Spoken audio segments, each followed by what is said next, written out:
Hey, nonprofit leaders, are you sometimes feel like you're playing a game of whack-a-mole and that's your primary job? Well, if that feels like you, stay tuned. I have a few tips for you. The number one thing I hear from executive directors and nonprofit CEOs isn't that there's like a particular thing that they can't do or they can't learn.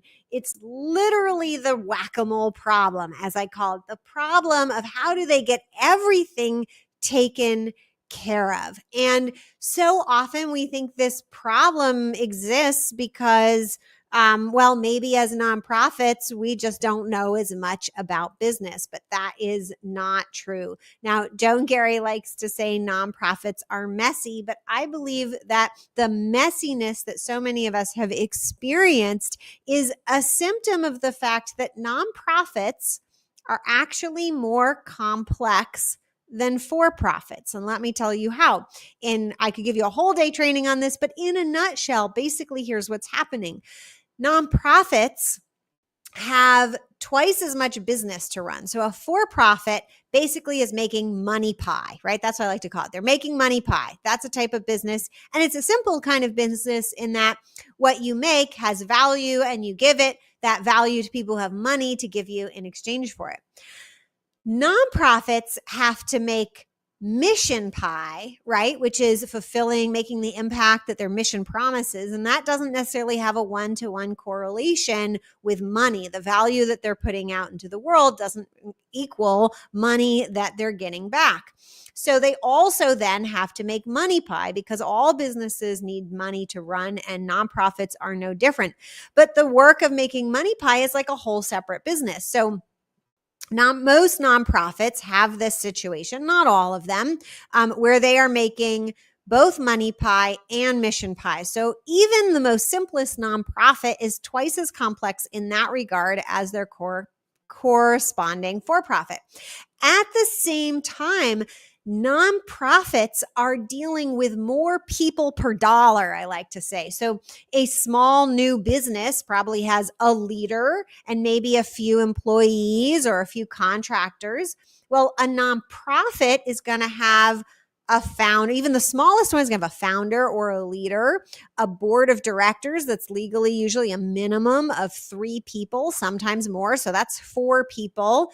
And you're probably also going to have volunteers. And so that's maybe another 5, 20 people or more involved.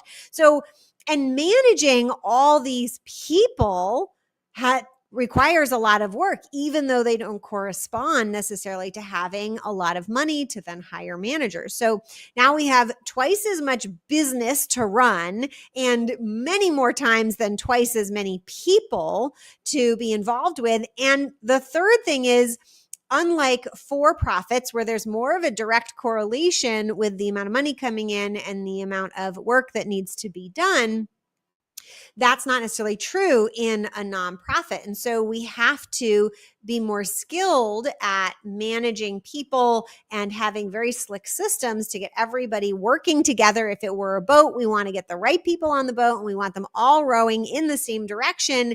And we don't have as much money to do that as for-profits do per person. However, I don't want to be implying that nonprofits shouldn't have a lot of money. In fact, I think the work that nonprofits are doing is probably more important than the work that most for-profits are doing. And therefore, nonprofits should have more money and not less money than their for-profit counterparts. But that's maybe a different story. And it is all this complexity that leaves nonprofit leaders scratching their heads, wondering what to do, because even if they become business experts, for-profit business experts, or let's say they were for-profit business experts and they find themselves running a nonprofit, those folks struggle because you need more advanced complexity skills, if you will, in order to run a nonprofit well.